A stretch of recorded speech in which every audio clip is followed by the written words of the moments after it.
Bienvenue sur le podcast du Tao pour tous. Chaque semaine, je décrypte et démystifie pour vous la philosophie taoïste. Une sorte de Dao De Jing pour les nuls, version 21e siècle. Tout ça pour vous inspirer et vous donner des conseils concrets, que vous soyez pratiquant ou néophyte. Vous écoutez l'épisode 73, Liberté, j'écris ton nom. Première partie. Je suis Serge Gillette et depuis 2012, j'enseigne la pratique taoïste un peu partout en France. Je suis aussi fondateur de TheDaoProject.org, la seule plateforme dédiée à l'apprentissage, pratique et moderne du taoïsme. Dans cet épisode, le premier d'une série, nous allons aborder le concept de liberté avec cette question sous-jacente, sommes-nous libres ? Nous allons voir que ce concept n'est pas si précis que ça dans nos esprits, que l'on mélange sous ce vocable plusieurs idées. Et comme me le rappellent mes souvenirs de Macédoine de cantine scolaire, les mélanges, c'est jamais très bon. Les mélanges, ça peut rendre confus. Je pense sincèrement que dans notre vie, nous devons chercher à être toujours très clairs. Et après tout, la clarté, c'est quelque chose d'essentiel dans le taoïsme.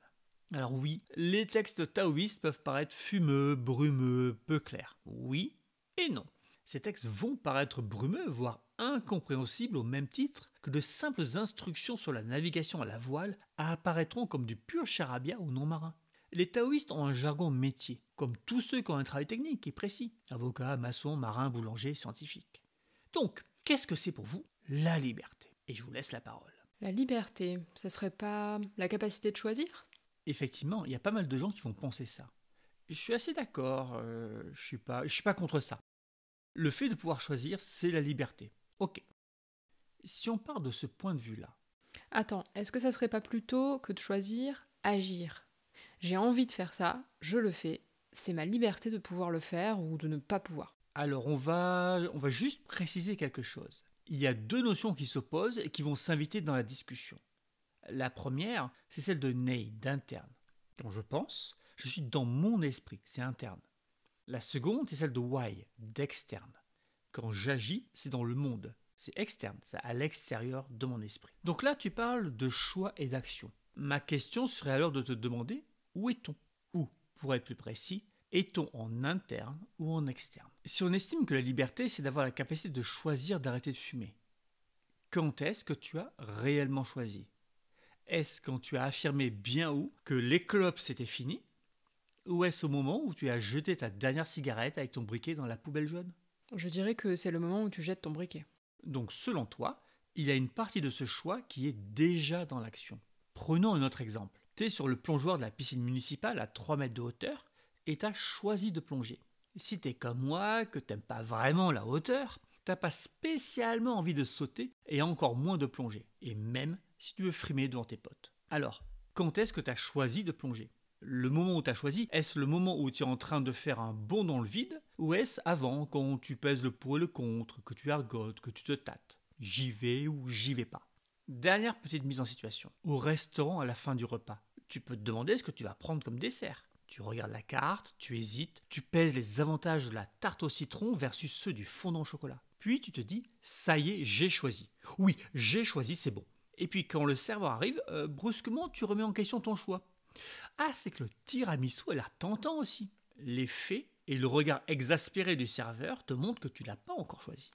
Oui, j'ai envie de dire que tant que t'as pas agi, t'as pas choisi. Et donc, il y a ce moment particulier dans le choix, il y a cet instant où l'on enclenche la première et on bouge, ce qui rejoint donc ton idée avec la capacité de passer à l'action. Alors, petit quiz, selon vous et selon toi, et selon vos connaissances basées sur les nombreux cours ainsi que toutes les vidéos que j'ai faites sur l'esprit, et que vous pouvez retrouver bien entendu sur TheDaoProject.org, donc selon vous, à quelle partie de l'esprit serait lié le choix ? Alors la réponse est simple, hein. On va dire que la réponse c'est pas tout le shen, donc on passe de 5 à 4 possibilités. Vous avez une chance sur 4, soit 25% de chance de tomber juste. Est-ce que ça serait pas le 2 parce qu'il y a cette idée de l'action, non ? Alors, déjà, c'est pas grave de se tromper, ça n'a aucune importance. Ce qu'il faut comprendre, c'est pourquoi on s'est trompé. Et comme ça, au moins, la compétence augmente. De même, tomber sur la bonne réponse par hasard, ça n'a aucun intérêt.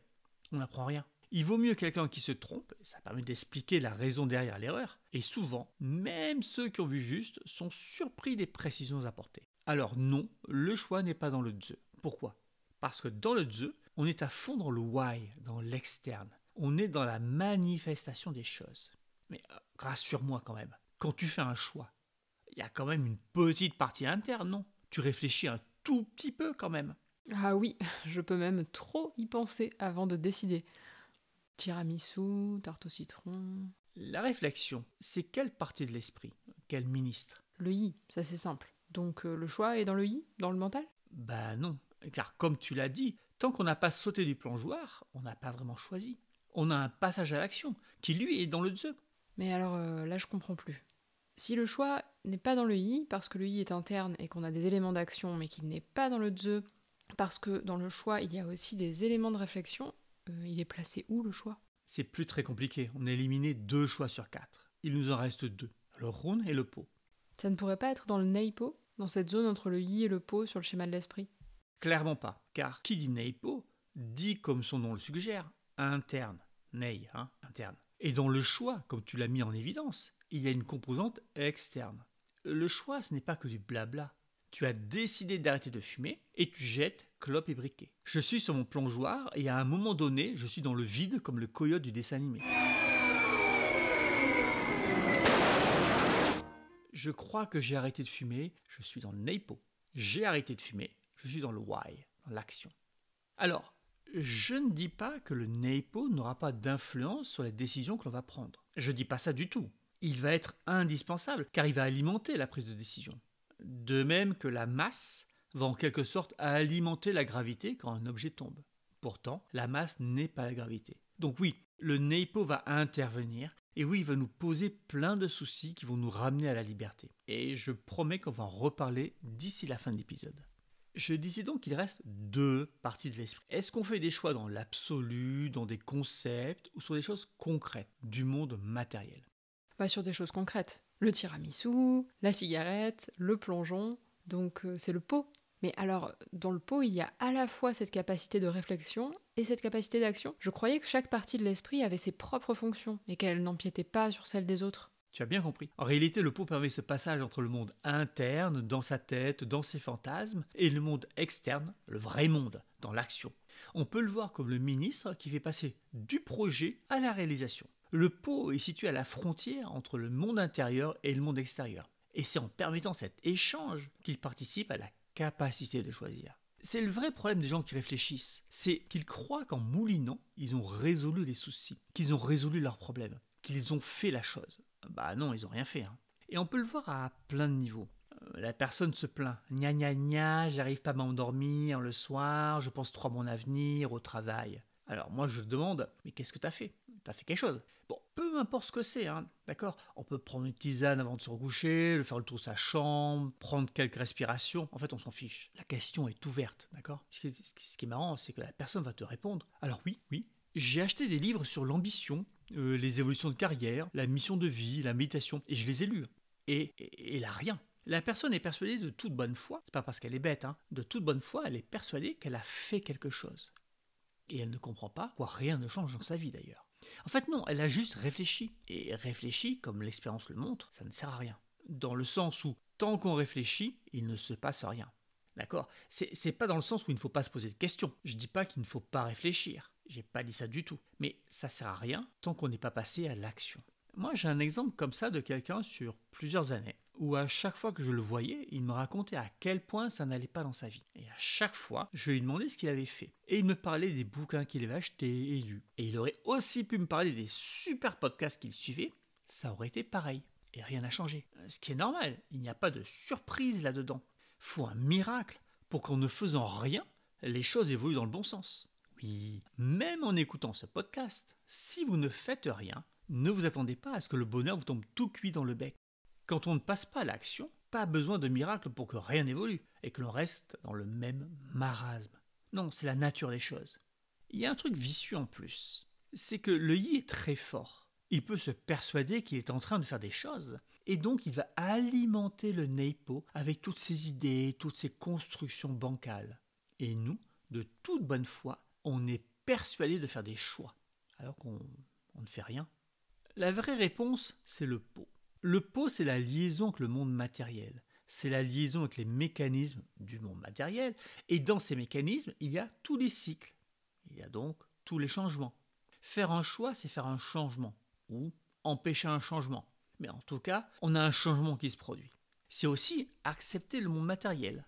C'est ce mécanisme qui, dans l'esprit, nous permet d'accepter l'univers tel qu'il est sans qu'on désespère. Donc, on accepte, même si on a plein de trucs à faire, que le soir se couche et que l'on doit aller au dodo. On accepte que l'été se termine et que maintenant l'automne arrive. Et puis voilà, c'est comme ça.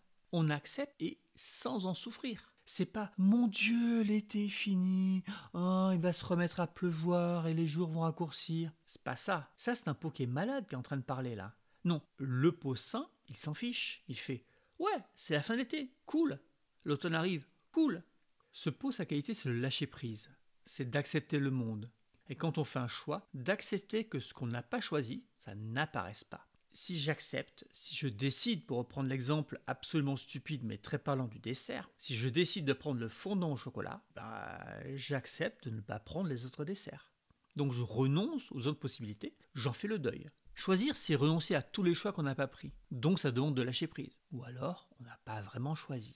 Et on est là à se dire qu'on a choisi le fondant au chocolat alors qu'on aurait quand même bien aimé manger la tarte au citron. C'est embêtant ça. On se prive de tous les plaisirs de la vie. Bah oui, de tous. Si on n'arrive pas à admettre que le super massage qu'on est en train de vous faire va finir, est-ce qu'on va autant l'apprécier? Je vous laisse y réfléchir. Mais on va souffrir. On va en baver dans notre vie. Donc le choix est au niveau du pot. Il est au niveau de cette liaison entre notre esprit et le monde matériel. C'est ce qui permet de naviguer dans le monde matériel. Maintenant, revenons un peu sur la notion de liberté, car c'est quand même le sujet de l'épisode. Si on dit que la liberté, c'est de pouvoir faire ce qu'on veut faire, les deux mots importants, c'est vouloir et pouvoir. Ok, on va prendre un exemple. Je suis alcoolique. Pas moi, d'accord? Je prends un exemple. Je ne suis pas alcoolique, moi. Je suis alcoolique, et donc j'ai ce besoin compulsif de boire tous les jours ma bouteille de « insère ici le nom de ton poison fétiche ». Si j'ai la possibilité physique, financière, matérielle de la boire, cette bouteille, je vais avoir la capacité de passer à l'action. Je vais pouvoir m'enfiler ma bouteille de whisky, de vodka, de villageoise, peu importe. Et c'est ce que je veux, non? Donc on a cette double composante de vouloir et de pouvoir. Est-ce que c'est pour autant de la liberté? Est-ce que c'est de la liberté d'avoir la possibilité physique de faire quelque chose que l'on veut, mais qu'on n'a pas choisi car ça découle d'une pathologie? Dans ce cas-là, non, parce que tu es prisonnier d'une substance qui altère ta réflexion. Pas de souci. Prenons un autre exemple. Tu penses que tu dois avoir un emploi salarié, et donc tous les jours tu vas travailler alors que ton patron t'insulte, tes collègues ricanent dans ton dos, et que tu n'aimes pas le contact avec les clients. Tu as la possibilité d'y aller, tu gagnes de l'argent. Je recycle le trait exprès. Tu gagnes de l'argent, tu as le choix, tu pourrais ne pas y aller. Tu as aussi la possibilité d'y aller. Est-ce que tu es libre? Non, parce que là, bien que ce ne soit pas une pathologie, tu es persuadé que tu es obligé d'aller bosser. Et c'est ce que tu veux faire, alors même que tu en souffres. Là, tu parles pas à la bonne personne, parce que moi, si ça m'arrive, j'arrête instantanément ce boulot. Je le quitte et j'en trouve un autre. Non, je suis désolé, tu l'as déjà fait. Tu as déjà eu des boulots alimentaires, tu as déjà eu des boulots où ça se passait mal avec des collègues, tu as déjà eu des boulots qui ne faisaient pas de sens. Et pourtant, les quitter n'a pas été simple. J'ai grossi le trait. Mais maintenant, on va descendre vers du plus subtil, si vous voulez. On est parti de l'alcoolisme, une belle pathologie, et là, on est en train de descendre de plus en plus léger, ok? Enfin, tout dépend de pourquoi tu vas bosser après. Aujourd'hui, je suis pas sûre qu'il y a beaucoup de gens qui vont bosser parce qu'ils veulent juste avoir de l'argent, et ils vont bosser parce qu'il faut aller bosser. Et pourquoi il faut aller bosser? Pour continuer à vivre ma vie actuelle. Dans le cas de certaines personnes, elles vont travailler pour leurs enfants, en fait. Bon, ok. Donc, tu es persuadé que tu dois travailler pour tes enfants. Tu sais qu'il y a des gens qui pensent différemment. Je dis pas que c'est bien ou que c'est pas bien. Je suis pas en train de juger sur une quelconque moralité. Mais tu vois qu'en fait, tu as des conceptions d'ordre moral, des préjugés, voilà, le mot est dit. Tu as un ensemble de préjugés, bon ou pas bon, on s'en fiche, c'est pas la question. Mais cet ensemble de préjugés font que tes choix n'en sont pas. Mais c'est un choix, si j'en suis consciente, non? Et puis, j'ai toujours le choix, non? D'accord. On pointe un pistolet sur ta tempe en te menaçant de te tirer une balle dans la tête si tu vas pas travailler. Alors là, oui, je suis obligée, j'ai pas le choix. Tu vois, tu te contredis. C'est faux. Tu as le choix de dire non et peut-être de te prendre une balle dans la tête et de mourir. Tu prétends que tu n'as pas le choix, car tu refuses d'accepter l'une des deux conséquences de ta décision. C'est ta peur de la mort qui te fait opter pour l'autre possibilité. C'est vraiment très compliqué d'obliger quelqu'un à faire quelque chose. En fait, on s'oblige soi-même. Si tu parles du travail, il y a un dicton qui dit qu'un jour sans travail est un jour sans pain. Dans l'ancien temps, quelqu'un qui s'assoit, qui fait rien, il va pas chercher son eau, il peut pas boire, du coup il peut pas récolter son bois pour se chauffer ou se faire cuire sa nourriture. En fait, on a le droit de rien faire. Mais alors, il faut accepter la contrepartie de cette liberté. Ce n'est pas une contrepartie. Ce mot suggère que c'est quelque chose qui s'oppose. Non, il faut juste accepter toutes les conséquences de ses choix. Ni plus, ni moins. Quel que soit le choix, il y a toujours une conséquence. C'est quand même l'idée qu'il se passe quelque chose dans le monde. Donc, quand tu fais un choix, tu renonces à ce que tu n'as pas choisi et tu acceptes ce que tu as choisi, mais aussi tout ce qui en découle. Encore heureux. L'acceptation, ça marche dans les deux sens. T'as décidé de ne pas travailler, mettons, t'acceptes ce qui se passe. Diogène, un des philosophes de l'école des Cyniques en Grèce, estimait que la nature devait fournir à ses besoins, et Diogène ne foutait rien, il vivait des offrandes. Et il y a un paquet de moines bouddhistes qui foutent rien, qui vivent des offrandes. On va dire que ce sont des parasites de la société, mais après ils font le choix de vivre dans des monastères sans wifi, du coup. Enfin bon, au Tibet, les mecs vont quand même faire le tour des villages pour faire des rituels à 2 balles et recevoir des offrandes. Donc bon, après tout, on pourrait toujours argumenter que c'est une forme de travail que d'aller marcher dans la montagne et d'aller quémander. Tout ça.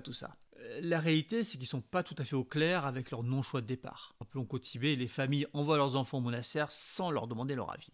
Ils prient pour ceux qui travaillent, non ? Ouais, c'est ça. On avait ça en Occident aussi, avec le clergé. Vous bossez, et moi je prie pour vous. Et après, je vous prends 10%. Ça vous va ? Alors, j'ai pris des exemples sur le travail, mais en fait, on peut prendre des exemples sur n'importe quoi. Est-ce qu'on fait des vrais choix ? Est-ce qu'on peut faire des vrais choix ? Dans le taoïsme, on a tranché, et comme toujours, on a tranché avec une délicatesse qui nous est coutumière. Si on a la clarté, oui, on peut faire un vrai choix. Alors, ça me ferait plaisir de dire oui. Ça me ferait vraiment plaisir, mais malheureusement non. On va redéfinir la clarté pour qu'on parle de la même chose. La clarté, vue du point de vue taoïste, c'est la vision la plus claire de qui tu es. Donc ça sous-entend connaître des mécanismes profonds. Profonds, car ils sont de l'ordre de l'inné. Donc des choses qui sont codées presque génétiquement. Ça sous-entend de savoir quelle est ton incarnation, c'est-à-dire comment tu es fabriqué au plus profond. Ça sous-entend de connaître ta mission de vie. Ça sous-entend aussi de voir la distinction entre tout ce qui est social, culturel, historique en toi, de tout ce qui est réellement toi. Imaginons qu'il y ait 2 toi sur cette terre, 2 parfaitement identiques. Je ne parle pas de jumeaux, je parle 2 êtres absolument identiques. C'est un truc théorique. L'un grandit dans la famille d'un imam taliban en Afghanistan et l'autre dans une famille wok canadienne. Eh bien, malgré le grand écart culturel, il y a quelque chose qui serait pareil. C'est ce qui est réellement toi. Et il y aura quelque chose qui sera forcément très différent, et c'est ce qui provient de la culture. Donc la clarté, c'est de voir ce côté qui est inné en toi et de voir la différence avec ce qui est acquis. Donc toutes les bonnes ou mauvaises habitudes. Nous, on va dire qu'elles sont forcément mauvaises, les habitudes, parce qu'elles ne viennent pas de toi et donc elles ne sont pas naturelles. Mais je chipote, c'est une manière de parler. Bon, ok, tu vois tout ça, t'as la clarté, c'est génial. Maintenant, tu es alcoolique, donc tu vas quand même picoler. Tu vas te détruire la santé. Par contre, je te l'accorde, tu le sais. Tu es parfaitement clair sur ta pathologie. Et malgré cette clarté, tu fais pas de choix non plus. Donc la clarté, ça va pas suffire. Je suis d'accord que c'est vachement bien, mais ça va pas suffire. Comment une personne qui a la clarté pourrait être alcoolique, vu que logiquement, elle connaît ses mécanismes internes ? Très très bonne question. Et la réponse est dans la phrase que tu viens de dire. Elle connaît ses mécanismes internes. Pour arrêter de picoler, est-ce qu'on peut le faire dans la partie ney interne, ou est-ce qu'il faut, par hasard, passer à l'action et être dans le why ? La réponse est bien entendu contenue dans ma question. Tu es obligé de passer à l'action pour corriger quelque chose qui ne va pas chez toi. C'est pour ça que je vous dis entraînez-vous, entraînez-vous. C'est pas pour vous faire suer. C'est juste parce que sinon ça marche pas. La connaissance, le savoir, ça sert à rien tant que tu te mets pas en action. C'est pour ça que je vous pousse à vous entraîner. C'est pas pour rien. Donc, tu peux avoir une vision ultra claire de tous tes problèmes, mais tant que tu les corriges pas, donc tant que tu passes pas dans le why, dans l'action, dans l'extérieur, tu vas rester alcoolique. Et en plus, tu vas dire, non mais je le sais, je sais que je suis alcoolique, je sais que j'ai un problème. Ouais, je sais que tu sais, mais il faut autre chose. C'est pas pour rien qu'on a les 8 qualités. C'est parce qu'il n'y en a aucune qui fait à la fois les sols, les murs, les plafonds et les toilettes. On a besoin de tout. Le sol, les murs, la table à nettoyer. T'en fais pas, j'ai une idée. Mini-mire, mini-prix, mais il fait le maximum. Même avec la vision ultra simple de l'esprit avec ses 4 parties, tu vois que tu as besoin du yi et du zi, de 2 choses. Une seule, ça peut pas marcher. Et dans le cas dont tu parlais, qu'est-ce qui pourrait faire que, par exemple, un alcoolique, qui continue malgré toutes les connaissances et toute sa vision des mécanismes, ait le déclic qui pourrait faire qu'il se met en marche ? Ça va dépendre de qui il est. Tu veux dire que certains auront la chance ou les atouts pour le faire et d'autres non? Tout le monde a la possibilité de le faire, mais ma réponse va dépendre de qui est la personne. Je ne peux pas te donner une réponse générique. Si j'essaye d'en donner une, je dirais qu'il doit y avoir un déclic. Et la nature ou la forme qu'il va prendre ne va pas être la même selon les gens. Ça peut passer par des émotions, c'est le meilleur moyen. La peur, c'est le meilleur moyen. Si tu veux, la meilleure réponse, ce serait une peur bleue de mourir ou d'être estropié ou diminué. Il y a pas mal de gens qui, par exemple, suite à un accident dans la vie, pas forcément un accident de moto, sentent que le monde aurait pu basculer pour eux. Certains changent d'attitude par rapport à la vie et se mettent à agir réellement dans une direction. Bonne ou mauvaise, peu importe. On n'est pas là pour juger de ça. Mais voilà. Donc là, la peur. Après, tu as ceux qui, après avoir vécu le confinement, sont allés faire la queue au drive de McDo. Et d'autres qui, pendant le confinement, se faisaient des apéros sur Zoom. La peur ou un grand événement ne va pas forcément produire le déclic nécessaire à l'évolution des personnes.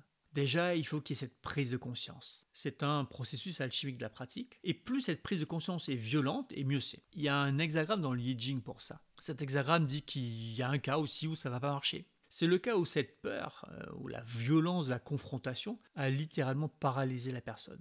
Bon, après, avoir eu une prise de conscience, ça ne veut pas dire que ça ne va pas retomber comme un soufflet. J'ai beaucoup d'exemples comme ça. Petite parenthèse sur le I Ching, si vous n'avez pas encore attaqué son étude, allez-y, c'est important. Donc vous voyez, on est embêté quand même, parce que si la liberté est conditionnée à la capacité de faire des choix, avec en plus la condition nécessaire à la capacité d'agir... Ouais, on l'a dans l'os. Faire des choix, c'est compliqué, mais des fois, on peut pas agir. On est d'accord, ça craint. Si on conditionne juste la liberté à la capacité de faire des choix, on est vraiment mal barré. Parce que les choix sont faits par le mental, le yi. Le yi va analyser les choses en se basant sur les renseignements qu'il possède, qui ne sont qu'une pâle copie de la réalité, et sur la base des règles qu'il croit connaître du monde, soit les préjugés. Et si on essaie de moins réfléchir, et de se laisser porter par son instinct, sur ce que l'on sent, sur ses sensations, c'est l'intégralité des raccourcis que l'on a intégrés qui se met à l'œuvre. Nos préjugés. C'est terrible parce que même en étant de bonne foi, en voulant être une bonne personne, on a ces raccourcis, ces trucs préconçus qui font qu'on ne va pas réfléchir aux choses. On croit agir de son plein gré, en toute liberté, alors qu'on est juste un mouton. Tu sais, c'est le truc totalement ridicule de « je suis un rebelle, donc je fais l'opposé de ce que les gens font ». C'est pas être un rebelle de faire l'opposé des autres. Si ils font A et que toi ça t'oblige à faire non A, ça veut dire que tes choix sont imposés par le choix des autres. T'es pas un rebelle, t'es juste un mouton qui va dans la direction opposée aux autres. C'est pathétique, Parce que eux, à la rigueur, ils peuvent se rendre compte qu'ils sont des moutons, ou à minima qu'ils ne sont pas libres. Mais toi, tu crois être libre. T'es aussi peu libre avec une crête sur la tête ou un anneau dans le nez qu'en costard-cravate. À partir du moment où les gens font certains choix et que toi, pour te sentir quelqu'un, tu fais des choix opposés, ou les mêmes, tu es en train de te supprimer des libertés. Il y a un ensemble de préjugés, et tu te dis, ok, ces préjugés, je ne les applique pas, ils sont dégueulasses. C'est peut-être vrai, il n'y a aucun souci avec ça. Et tu te dis, bon, je vais faire l'opposé. Donc, en fait, ton préjugé sur lequel tu vas baser ton action découle directement de cet autre ensemble de préjugés que tu combats. C'est le même mécanisme, juste en négatif. Tu es au même niveau d'absence de liberté, d'absence de choix, d'absence d'être soi-même, d'absence de réflexion. Attends, donc la liberté n'existe pas? On peut jamais être sûr à 100% que nos choix sont des vrais choix? T'as mis le doigt sur l'un des soucis. Du moins si on considère que la liberté, c'est d'être capable de faire des vrais choix et de les mettre en application.